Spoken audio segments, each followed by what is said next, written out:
नमस्कार, स्वागत है आपका सत्यहिंदी.com पर। मैं हूं नीलू व्यास और हर शाम 6:30 बजे आपके लिए लेकर आती हूं आज की बड़ी खबर। आज की सबसे बड़ी जो खबर है कि किस तरीके से राजस्थान कांग्रेस में संकट गहराता जा रहा है, क्योंकि जो उनके खेल मंत्री थे अशोक चांदना, उन्होंने एक ट्वीट किया और गहलोत जी से अनुरोध किया कि आप मुझे मेरे पद से हटा दीजिए और इतने जलालत भरे पद पर मुझे मत रखिए, बल्कि जो मेरी सारी जिम्मेदारियां हैं वो आप कुलदीप रंका जी, जो कि गहलोत जी के प्रिंसिपल सेक्रेटरी हैं, उनको दे दीजिए। अब ये एक हफ्ते में ये तीसरा मामला ऐसा सामने आया है जबकि अशोक गहलोत के मंत्री या विधायक अशोक गहलोत से नाराज नजर आ रहे हैं। और उसके बाद ये सब सवाल कर रहे हैं कि क्या अब समय आ गया है कि आला कमान अशोक गहलोत को हटाकर सचिन पायलट को मुख्यमंत्री बनाएंगे, और अगर बनाएंगे तो कहीं ऐसा ना हो कि राजस्थान का भी वही हश्र हो जो कि पंजाब का हुआ था। ये सारे सवाल लोग इस समय कर रहे हैं, लेकिन आज जिससे मैं बातचीत करने जा रही हूं वो कांग्रेस के बहुत ही बहुचर्चित नेता हैं। और आपको ये भी बता दें कि वो नेता तो हैं, लेकिन जो उनकी वेशभूषा है, उनकी वेशभूषा एक संत की है। जी हाँ, मैं बात कर रही हूं आचार्य प्रमोद कृष्णन की, जो कि अपने विवादास्पद ट्वीट्स, अपने बयान के लिए जाने जाते हैं, लेकिन यह भी कहा जाता है कि प्रियंका गांधी के बहुत बड़े समर्थक है। आचार्य जी, आपका बहुत बहुत स्वागत है सत्य हिंदी पर। Thank you Neelu ji. Always a pleasure having you on the program Acharya ji. लेकिन जो मेरा पहला सवाल है कि आज मैं इंटरव्यू आपके साथ एक ऐसे दिन कर रही हूं जिस समय लोग ये सवाल कर रहे हैं कि क्या अशोक गहलोत को हटा देना चाहिए। और थोड़ी ही देर पहले मैंने आपका एक ट्वीट देखा था और उस ट्वीट में आपने अशोक गहलोत और अशोक चांदना को टैग करते हुए ये लिखा है कि शिवलिंग को तमाशा बनाओगे तो तांडव होगा प्रभु। ये संकेत किसके तरफ था सर? अब आपके मुंह से देखिए सुनना चाहती हूँ। देखिए नीलू जी, मैंने ये कहा है कि शिवलिंग हमारी आस्था का आधार है। और हम्म। शिवलिंग का अगर आप सम्मान नहीं करना चाहते हैं तो मत करो, लेकिन हम्म। उसका मजाक मत बनाओ, उसका मखौल मत बनाओ। ये बात मैंने पहले भी कही थी और ये बात मैंने जब चिंतन शिविर हुआ तो उसमें भी उठाया। इत्तेफाक ये है और बदकिस्मती ये है तो कांग्रेस के कुछ नेता अपने आप को बहुत बड़ा सेकुलर शो करने के चक्कर में हिंदू हम्म। धर्म के कुछ रीति रिवाजों का, परंपराओं का, ट्रेडिशंस का और रिचुअल्स का मजाक बनाते हैं। ये ठीक हम्म। नहीं है। और क्योंकि नीलू जी, भारत एक धर्मनिरपेक्ष देश है, भारत धर्म विरोधी देश नहीं है। जी। धर्मनिरपेक्ष का मतलब होता है सभी धर्मों का समान सम्मान करना। तो जी। हम और सनातन धर्म तो दूसरे धर्मों का आदर करना सिखाता है, लेकिन सनातन धर्म ये नहीं कहता कि अपने धर्म का सम्मान मत करो। तो ये जितने भी लोग हैं ये सब हिंदू हैं, सनातन धर्म को मानने वाले हैं। मैं ऐसा नहीं कह रहा ये सनातन विरोधी हैं, लेकिन हम्म। आप अगर शिवलिंग का मखौल बनाओगे, मजाक बनाओगे तो करोड़ों लोगों की भावनाओं को ठेस पहुंचेगी। तो आचार्य इसलिए जी, माफ करिएगा, आपको 2 सेकंड के लिए यहाँ पर रोक रही हूँ। आपने कहा कि कांग्रेस में ऐसे बहुत सारे नेता हैं जो सेक्युलर बनने के साथ साथ वो हिंदू आस्थाओं का अपमान करते हैं। क्या आपका इशारा अशोक गहलोत की तरफ है? क्योंकि अशोक गहलोत ने भी अभी हाल में शिवलिंग पर बयान दिया था, तो आपका जो संकेत है क्या वो अशोक गहलोत पर है? क्या आप अशोक गहलोत को अपने ट्वीट्स, अपने बयानों के माध्यम से उनको आप निशाने पर लेना चाह रहे हैं? और नहीं, मैं उनको बिल्कुल निशाने पर नहीं लेना चाह रहा। मेरा कोई मतलब नहीं है किसी को निशाने पर लेने से। लेकिन कांग्रेस पार्टी एक बहुत बड़ी पार्टी है। कांग्रेस पार्टी गांधी के उसूलों पे चलने वाली पार्टी है। कांग्रेस पार्टी के बड़े नेताओं को ये शोभा नहीं देता कि वो किसी एक धर्म के की मान्यताओं और उसकी आस्था पर चोट करें। तो हम्म। जब काशी ज्ञानवापी का विषय आया तो वहां अभी तो ये पता ही नहीं है कि वो शिवलिंग है, फुहारा है, क्या है। तो ये तो court will decide, it will be decide by court. तो आपको ये जी। कहने का अधिकार नहीं है कि वो तमाशा है। तो मैंने ये हम्म। कहा है कि भगवान शिव हमारी आस्था का आधार है।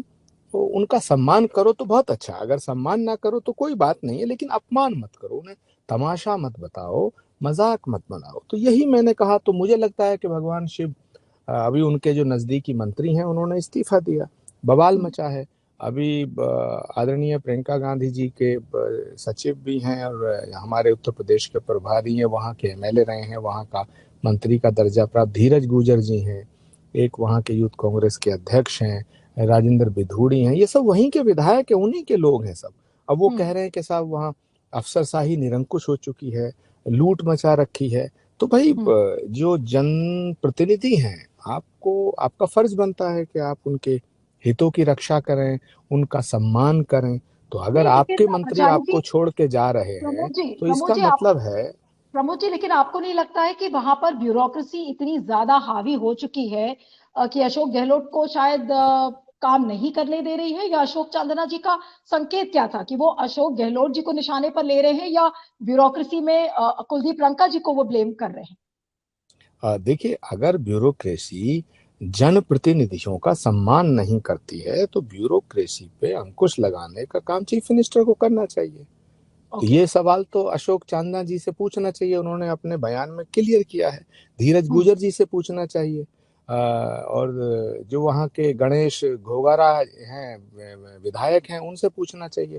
राजेंद्र हम्म। बिधूड़ी कांग्रेस के विधायक हैं, उनसे पूछना चाहिए। आचार्य प्रमोद कृष्णम तो विधायक नहीं है, ना तो मिनिस्टर हैं। नहीं, आचार्य प्रमोद कृष्णम। आचार्य प्रमोद जी मिनिस्टर नहीं है, लेकिन आपने ये भी कहा कि आप अशोक गहलोत को निशाने पर नहीं रख रहे हैं। आपका एक और ट्वीट आया है और उसी ट्वीट के ही संदर्भ में आपसे बात करूंगी। आपने कहा है कि खराबी इंजन में है और आप डिब्बा बदलने की बात कर रहे हो। तो ये जो सांकेतिक रूप से जो आपके ट्वीट्स आते हैं, आप ये भी कह रहे हैं कि आप निशाने पर नहीं दे रहे हैं अशोक गहलोत को, और आप ये भी जाने जाते हैं कि आप सचिन पायलट के बहुत बड़े समर्थक हैं। तो यहाँ पर आपका की मंशा क्या है कि अशोक गहलोत को नहीं, हटाया जाए, इंजन बदल दिया जाए? मैं तो अशोक गहलोत जी का भी समर्थक हूँ, क्योंकि मैं कांग्रेस पार्टी का समर्थक हूँ। मैं चाहता हम्म। हूँ कि 2023 में कांग्रेस की दोबारा सरकार बने। लेकिन सचिन पायलट जी के साथ तो 2018 में इंसाफ नहीं हुआ। हम्म। वो तो नाइंसाफी हुई उनके साथ। वो प्रदेश हम्म। के अध्यक्ष थे, उनके नेतृत्व में चुनाव हुआ, तो उन्हें मुख्यमंत्री बनाया जाना चाहिए था, नहीं, क्योंकि तो ये इसकी मध्य गलती प्रदेश। किसकी है? सर, गलती ये नहीं, मध्य। किसकी है? क्योंकि राजस्थान का संकट राजस्थान में तो नहीं सुलझाया जा सकता। इसको सुलझाने का काम आला कमान करेगा। So who is to blame? Sonia Gandhi, Rahul Gandhi, Priyanka Gandhi? कौन जिम्मेदार है इसके? नहीं, नहीं, मैं देखिए, मैं ऐसा मानता हूँ, राजनीति में कभी कभी ऐसी परिस्थितियां उत्पन्न होती हैं कि जब कभी कभी हमको कुछ कंप्रोमाइज करने पड़ते हैं। मध्य प्रदेश हम्म। के अध्यक्ष थे कमलनाथ जी, उनको चीफ मिनिस्टर बनाया गया। छत्तीसगढ़ हम्म। के अध्यक्ष थे भूपेश बघेल जी, उनको अध्यक्ष बनाया गया। पंजाब में अध्यक्ष थे कैप्टन अमरिंदर सिंह जी, उनको चीफ मिनिस्टर बनाया गया। सिर्फ सचिन पायलट एक ऐसे व्यक्ति थे जो अध्यक्ष थे, लेकिन उनको चीफ मिनिस्टर नहीं बनाया गया। तो कोई बात नहीं, ऐसी परिस्थितियां होती हैं। कांग्रेस हम्म। नेतृत्व सचिन पायलट जी के प्रति हमदर्दी भी रखता है और सचिन पायलट जी का पूरा सम्मान करता है। लेकिन मुझे ऐसा लगता है कि ये जो 5 राज्यों के चुनावों के परिणाम आए हैं, इनके परिणाम आने के बाद में कांग्रेस के कुछ नेता अपने आप को बेलगाम समझने लगे हैं। उन्हें लग गया है कि कांग्रेस नेतृत्व जो है वो वीक हो रहा है। तो हम्म। उस वजह से कोई अपने ब्यूरोक्रेसी को छूट दे रखी है, किसी ने अपने चाहने वालों को छूट दे रखी है, और इस छूट में लूट हो रही है। तो यही सवाल अशोक चांदना का है, यही सवाल धीरज गुजर जी का है, यही सवाल राजेंद्र बिधूड़ी का है, और यही सवाल राजस्थान की जनता का है। आचार्य जी, जो बात एक समझ में नहीं आती है कि अगर कांग्रेस को वो नेता पता है कि कौन है वो लोग जो लूट मचा रहे हैं, कौन है जो पार्टी के हित में काम नहीं कर रहे हैं, तो आला कमान को ऐसी कौन सी चीज है जो रोकती है? आप उखाड़ फेंकिए ऐसे नेताओं को, कुछ ने तो अपने आप ही छोड़ दिया। सिंधिया जी की मैं बात कर रही हूँ, कपिल सिब्बल भी चले गए, सुनील जाखड़ जी भी चले गए, बहुत सारे एग्जाम्पल्स है जो भी हाल में छोड़ छोड़ कर गए हैं। तो आला कमान, सिद्धू जी हैं, सिद्धू जी चलिए जेल में चले गए, लेकिन कभी भी आला कमान ने इन लीडर्स के खिलाफ कोई एक्शन क्यों नहीं लिया? जब बीमारी होती है तो उस बीमारी को जड़ से उखाड़ा जाता है, या तो ऑपरेशन किया जाता है या तो दवाई दी जाती है। कांग्रेस के पास तो ऐसे लोगों के लिए कोई दवाई लग नहीं रही है कि है। नहीं, कांग्रेस दवाई देने की कोशिश कर रही है, लेकिन बीमारी इतनी बड़ी है कि दवाई से काम नहीं चले। ओके। उसके लिए एक मेजर ऑपरेशन की जरूरत है, और मेजर हम्म। ऑपरेशन करने यही में चिंतन हुआ, मंथन हुआ, लेकिन परिवर्तन होना चाहिए मंथन के बाद में। तो मुझे लगता है कि वो समय आ गया है कि अब कुछ ना कुछ फैसला, बड़े फैसले लेने पड़ेंगे। मैं ये कह रही हूं कि आपने कहा कि चिंतन शिविर में एक बड़े जब बीमारी ज्यादा हो जाती है तो एक बड़े ऑपरेशन की जरूरत होती है। बीमारी कांग्रेस की इतनी ज्यादा है। तो फिर से सिग्नल कट गया आपका। हाँ, मैं ये कह रही थी कि क्या आप चिंतन शिविर में उस सर्जन को ढूंढ पाए जो कि इस बीमारी को दूर करेगा, जो उस ऑपरेशन को कांग्रेस में करेगा? कौन है वो सर्जन कांग्रेस का?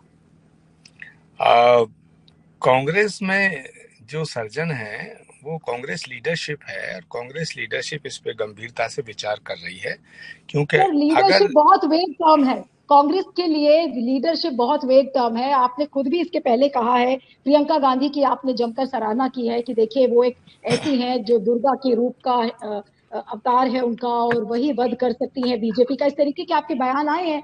तो आपने ये भी कहा है कि अगर राहुल गांधी नहीं इच्छुक है तो प्रियंका गांधी को she should hold the reins and grab the mantle. आपका क्या मानना है कि खुले तौर पर ये लीडरशिप इस चीज को क्यों नहीं डिसाइड कर पा रही? देखिए, कहीं भी किसी भी पॉलिटिकल पार्टी में फैसले जो हैं वो एक जगह से लिए जाने चाहिए, ऐसा मेरा अनुभव भी है, और जो पॉलिटिकल एनालिसिस्ट हैं वो भी ये कहते हैं। कांग्रेस हम्म। पार्टी में जब 2019 में राहुल गांधी जी ने इस्तीफा दिया तो उन्होंने ये कहा था कि भाई कोई भी कांग्रेस का अध्यक्ष चुन लो, और हम्म। राहुल जी ने नैतिक मूल्यों का निर्वहन करते हुए इस्तीफा दिया। तो राहुल गांधी ने जब इस्तीफा दे दिया तो कांग्रेस वर्किंग कमेटी की जिम्मेदारी बनती थी कि नया अध्यक्ष कांग्रेस पार्टी को दे देते, लेकिन उन्होंने नहीं दिया। साल हम्म। बीता, 2 साल बीता, फिर सोनिया जी को अंतरिम अध्यक्ष के लिए कहा गया और उन्होंने स्वीकार किया। अब प्रश्न ये पैदा होता है कि देश की जनता और कांग्रेस के लाखों कार्यकर्ता ये चाहते हैं कि भाई राहुल जी कांग्रेस की कमान संभालें, और अगर राहुल जी कांग्रेस की कमान नहीं संभालते हैं तो फिर कांग्रेस की कमान प्रियंका गांधी को दी जाए। इसमें कौन सी बुरी आपके बात है? हिसाब आपके आपके हिसाब से कौन ज्यादा बेहतर होगा, राहुल गांधी या प्रियंका गांधी? नहीं, हम तो चाहते हैं कि राहुल जी ने जो अपना इस्तीफा दिया था वो दोबारा कांग्रेस की अध्यक्षता संभालें।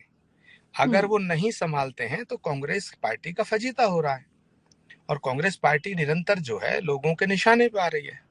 हमसे हम्म। पूछा जाता है कि भाई आपका अध्यक्ष कौन है, आपका लीडर कौन है, who is the face of the Congress party. तो मैंने ये कहा है कि अगर राहुल जी कांग्रेस की अध्यक्षता नहीं संभाल रहे हैं तो आदरणीय प्रियंका गांधी को कांग्रेस की कमान दी जाए, क्योंकि she is the most popular leader in this country. Hmm. और आचार्य जी। जी। जितने भी जी। लोग जी। जी। हैं वो कांग्रेस पार्टी के वरिष्ठ और कनिष्ठ नेता सब चाहते हैं, तो इसमें तो हम्म। कोई बुरी बात नहीं है। तो मुझे लगता है कि इस जो कंफ्यूजन है कांग्रेस का दिल्ली में, इसका फायदा हम्म। जयपुर वाले उठा रहे हैं, इसका फायदा राज्यों वाले उठा रहे हैं। तो जो राज्यों के नेता हैं, जो राज्यों में छत्रप हैं, इनको ऐसा लगता है कि कांग्रेस लीडरशिप में कमजोरी आ रही है तो मनमानी करो। उसी का हम्म। परिणाम है कि राजस्थान में सब कुछ जो है ठीक नहीं है। सरकार का अंकुश जो है, सरकार का नियंत्रण वो ब्यूरोक्रेसी पे नहीं है। और उसकी बात मैं नहीं कर रहा हूं, वहां के विधायक कर रहे हैं, वहां के मिनिस्टर कर रहे हैं। मिनिस्टर आप। ने जो इस्तीफा देने की बात की है तो उसकी हम्म। शब्दावली देखिए, जलालत का प्रयोग किया है कि हम जलील हो रहे हैं।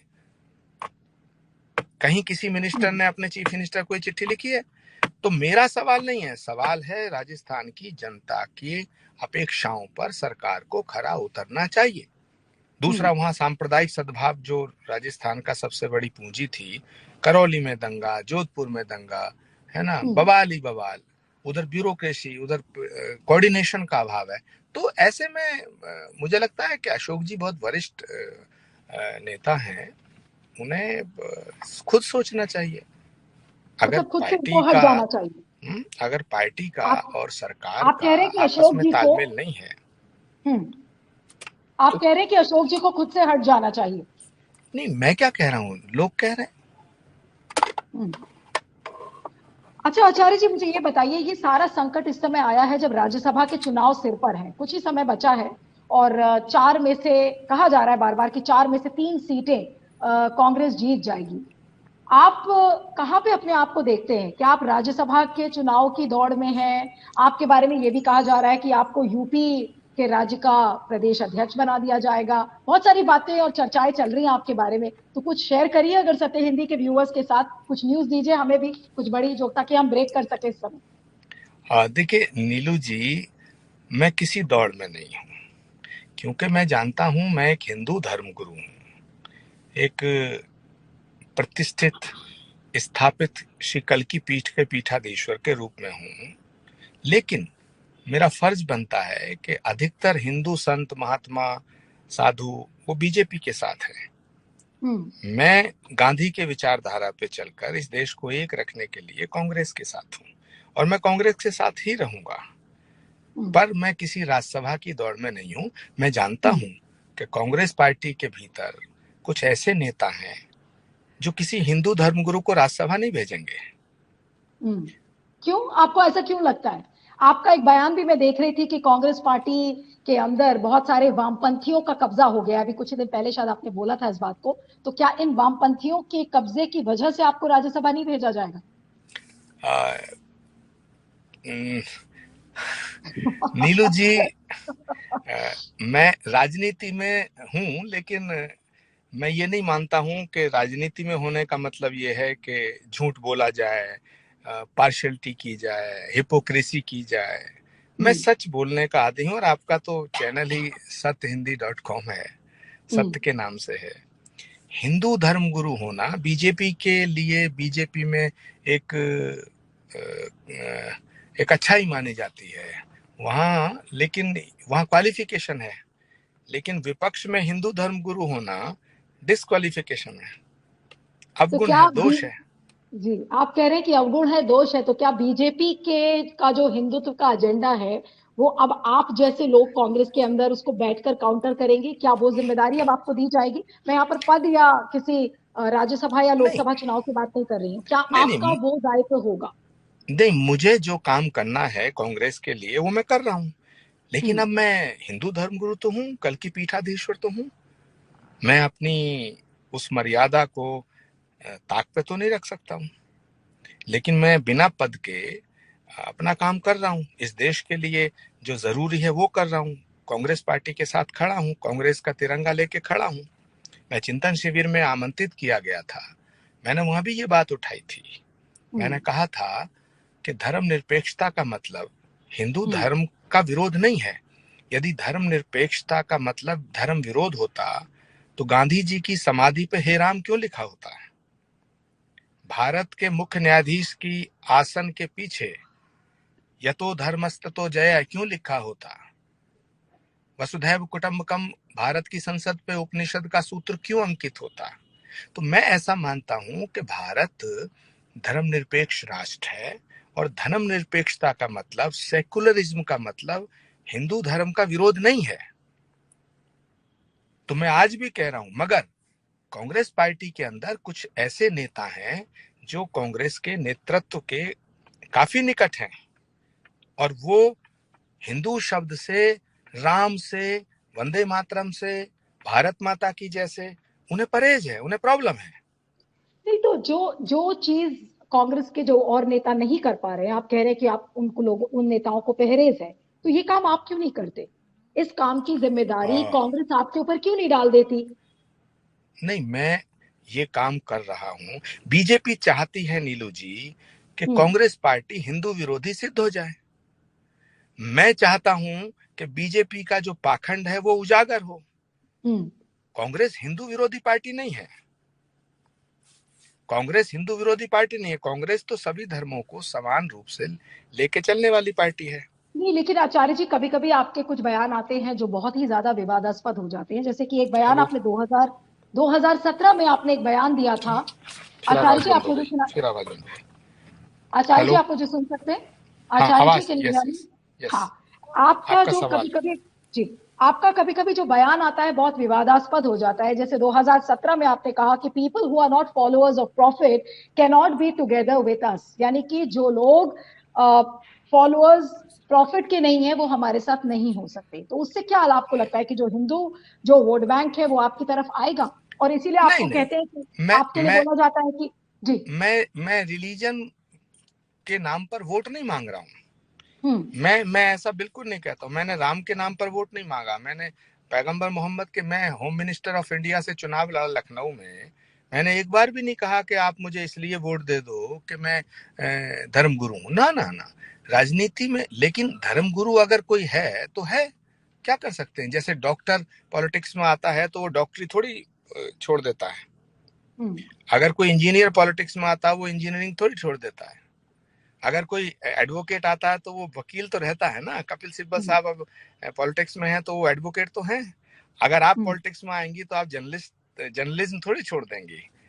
तो ऐसे ही आचार्य प्रमोद कृष्णम है। पर प्रश्न ये पैदा होता है कि मैं ऐसा मानता हूं कि दुनिया में परमात्मा एक है। किसी भी धर्म ग्रंथ में नहीं लिखा कि परमात्मा दो हैं। तो अगर परमात्मा एक है तो वो हम सबका है और हम सब उसके हैं। तो ये जितने भी धर्म बने हैं ये तो हमारे द्वारा इनकी नियमावली बनाई गई है। आपने तो कहा कि अगर अल्लाह आचार्य होना, मैं ऐसा मानता हूं कि जो सच्चा हिंदू है वो जितना सम्मान भगवान राम का, जितनी श्रद्धा रखेगा, लेकिन पैगंबर मोहम्मद साहब का भी उतना ही एहतराम करेगा। और जो सच्चा मुसलमान है वो उतना ही सम्मान भगवान राम का करेगा। मैं ऐसा मानता हूं जो राम का नहीं हो सकता वो पैगंबर का भी नहीं हो सकता, और जो पैगंबर का नहीं हो सकता वो राम का नहीं हो सकता। वो बात ये है। अब मुझे ये बताइए कि जो हिंदुओं के बीच में अपनी पैठ बनाने की बात है वो आप कैसे बनाएंगे? ऑल इंडिया अखाड़ा परिषद आपको कहता है कि आप एक ढोंगी बाबा हैं, माफ करिएगा इस लैंग्वेज के लिए, लेकिन उन्होंने कहा है इस बात को, और उनको मैं कोट कर रही हूँ, ये मैं अपने आप से नहीं बोल रही हूँ। उन्होंने कहा है कि Acharya Pramod Krishnan is a fake baba, he is a ढोंगी बाबा। अगर अखाड़ा परिषद इस तरीके की बातें करता है, तो अगर आप कांग्रेस की तरफ से हिंदुओं के पैरोकार बनेंगे कुछ अपने फ्रेमवर्क के साथ, जिसमें आप कह रहे हैं कि नहीं, जो प्रॉफिट मोहम्मद है उनका भी सम्मान होना चाहिए, सब वो बातें आप कह रहे हैं, लेकिन आप कितने एक्सेप्टेबल हो पाएंगे फिर कांग्रेस के उस एजेंडे को लेकर लोगों के बीच? नहीं, पहली बात तो ये है कि मैं राजनीति में हूं तो ये बात कोई नई तो है नहीं। Everybody knows about me. मैं राजनाथ सिंह जी के सामने चुनाव लड़ चुका हूँ। अब मैं कहूँ कि नहीं साहब मैं तो भजन कीर्तन करता हूँ, राजनीति में नहीं हूँ। अब योगी जी जो हैं चीफ मिनिस्टर हैं, पॉलिटिक्स में हैं, लेकिन वो गोरख पीठाधीश्वर हैं। जहां तक है अखाड़ा परिषद का, तो कुछ लोग तो प्रधानमंत्री को कहते हैं कि ये फेक हैं, ये झूठे हैं। तो ये तो कुछ तो लोग कहेंगे, लोगों का काम है कहना। भगवान राम को की भी आलोचना यहाँ होती है, भगवान कृष्ण की आलोचना होती है, पंडित नेहरू महात्मा गांधी की आलोचना होती है। तो आचार्य प्रमोद कृष्णम क्या चीज है? हम तो सीधे साधे एक सामान्य से प्राणी हैं। तो आलोचना करने वालों का काम है। मैं तो स्वागत करता हूँ। जो मुझे गाली देते हैं मैं उनको भी आशीर्वाद देता हूँ, उनसे भी लेकिन मुझे प्रेम अभी भी, करता हूँ। जी, आप आपसे मैं इतनी देर से बात कर रही हूं, और मुझे लेकिन अभी भी समझ में नहीं आया कि आपका जो मेन ऑब्जेक्टिव है वो क्या है? हिंदुत्व का एजेंडा को एम्फसाइज करना कांग्रेस में, या फिर आपका कुछ और उद्देश्य है? चुनाव लड़ना, भले राज्यसभा की सीट हो, या फिर आपको उत्तर प्रदेश में भेजा जाएगा 2024 के लिए, वो नहीं, चीज अभी क्लियरली पता नहीं चल पा रही है आचार्य जी। देखिए, मैं जानता हूं कि मुझे कुछ नहीं मिलेगा, लेकिन मैं फिर भी इस देश के लिए पूरे देश में अलख जगाता रहूंगा। मेरा काम है लोगों को जगाना, मेरा आप काम कह है रहे हैं कि उनका कांग्रेस द्वार आपको कुछ नहीं खटखटाना। देगी? Do you mean to say that Congress is not going to give you anything? आपने कहा कि मुझे कुछ नहीं मिलेगा, तो कांग्रेस आपको कुछ नहीं देगी, आप ये मानते हैं? नहीं नहीं, कांग्रेस मुझे मुझे क्या चाहिए? मुझसे आप बात कर रही हैं, ये कम है क्या? मेरा ऑब्जेक्टिव संसद जाना, विधानसभा। मुझे तो कांग्रेस पार्टी ने कहा कि भाई आप होम मिनिस्टर के खिलाफ चुनाव लड़िए, तो मैं चला गया। मैं कांग्रेस लीडरशिप का सम्मान भी करता हूं और कांग्रेस लीडरशिप के निर्देशों पर चलता भी हूं, मगर मुझे कोई महत्वाकांक्षाएं नहीं है। मैं इतनी बात अपनी कह के अपनी बात खत्म करूंगा कि ज्योत से ज्योत जलाते चलो, प्रेम की गंगा बहाते चलो। ये देश रहेगा तभी कांग्रेस रहेगी, तभी भाजपा रहेगी। ये देश रहेगा तभी राजनीतिक दल रहेंगे। ये देश रहेगा तभी सियासत रहेगी। सत्ता और सियासत छोटी है, देश बड़ा है। आज देश एक आखिरी को सवाल, ऐसे एक लोगों की आप, जरूरत है, ऐसे लोगों की जरूरत है जो अपने स्वार्थ को ताक पे रख के सच बोलने का साहस कर सकें। और माफ करना, मैं सच बोलने की हिम्मत रखता हूं और मैं सच के साथ खड़ा हूं। एक आखिरी सवाल बस, उसके बाद फिर आपको भी जाना है, मुझे भी प्रोग्राम खत्म करना है आचार्य जी। लेकिन इतना बड़ा चिंतन शिविर हुआ, उसके बाद राहुल गांधी कैम्ब्रिज चले गए, और I am not going to talk about what happened over there, लेकिन आपको लगता है कि एक सही बदलाव, एक उचित बदलाव जो कांग्रेस में होना चाहिए, उसकी शुरुआत अब क्या हुई है या अभी भी मंजिल बहुत दूर है कांग्रेस के लिए? देखिए, कांग्रेस पार्टी ने राहुल गांधी के साथ इंसाफ नहीं किया। कांग्रेस के बहुत से ये आप क्यों नेता कह हैं रहे जो हैं? राहुल ये आप गांधी क्यों जी कह को रहे हैं? अपना सॉरी टू नेता नहीं इंटरप्ट यू। मानते हैं, इस बात को लेकिन आपने राहुल आपने क्यों गांधी की कहा चमचागिरी करते हैं। चमचागिरी? मैं नहीं, सच्ची बट आपको बात क्यों करता लग रही हूँ। है? आप राहुल क्यों कह रहे गांधी हैं एक सर बहुत ये सब? सच्चे इंसान है, शरीफ हम्म। इंसान है, नेक हम्म। इंसान है। हम्म।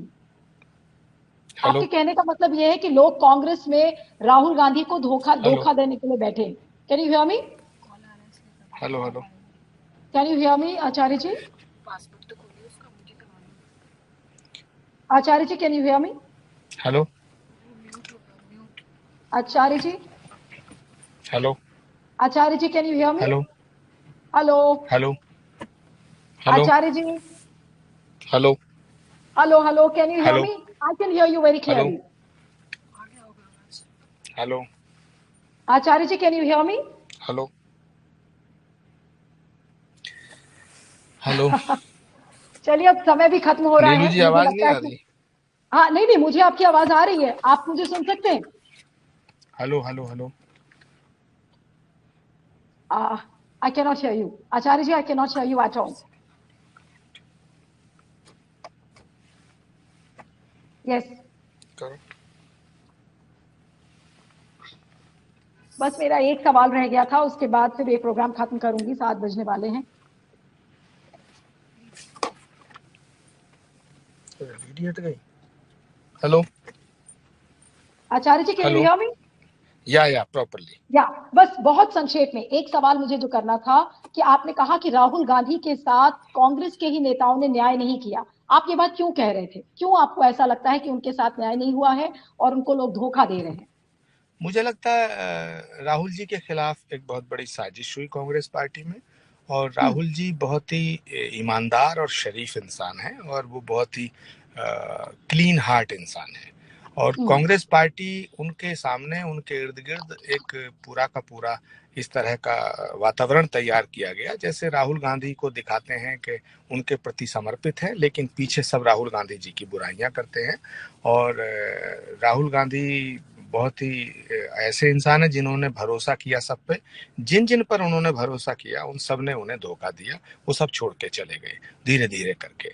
तो मैं समझता हूं कि राहुल गांधी जी के साथ जो होना चाहिए था वो हुआ नहीं। राहुल गांधी जी को बहुत से सीनियर लीडर हैं, उन्होंने अपना लीडर नहीं माना, और राहुल गांधी जी ने सबको सम्मान दिया। मगर आज जो स्थिति कांग्रेस पार्टी की है, हम लोग बहुत संकट के दौर से गुजर रहे हैं। हम चाहते हैं कि अगर एक इस देश को चलाने के लिए एक मजबूत सरकार जरूरी है, तो उस सरकार का एक मजबूत विपक्ष भी जरूरी है। और लेकिन मजबूत मुझे ये विपक्ष। बताइए आचार्य जी, आपके बारे में भी कहा जा रहा था बीच में कि आप बीजेपी ज्वाइन करने वाले हैं। जिस समय चिंतन शिविर चल रहा था, बहुत सारे लोगों ने बोला कि आचार्य जी बीजेपी में शामिल होने वाले हैं। तो क्या ऐसा कुछ हो रहा है क्या?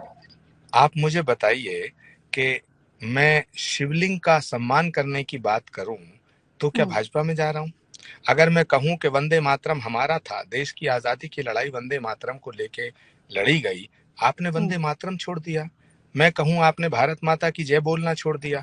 तो ये ओके। भारत माता की जय, वंदे मातरम और ये जो सब चीजें हैं, ये ये बीजेपी की नहीं थी, लेकिन धीरे धीरे बीजेपी ने छीन लिया।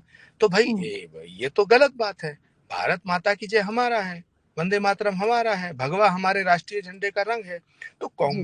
मैं उस बात पर कहकर अपनी बात को खत्म करता हूं कि कांग्रेस पार्टी के जो कुछ नेता हैं, जो बाहर से आयातित हैं, ये लोग कांग्रेस की विचारधारा के से को समझते ही नहीं है। ये सोचते हैं कांग्रेस का मतलब, सेकुलरिज्म का मतलब हिंदू धर्म का विरोध करो।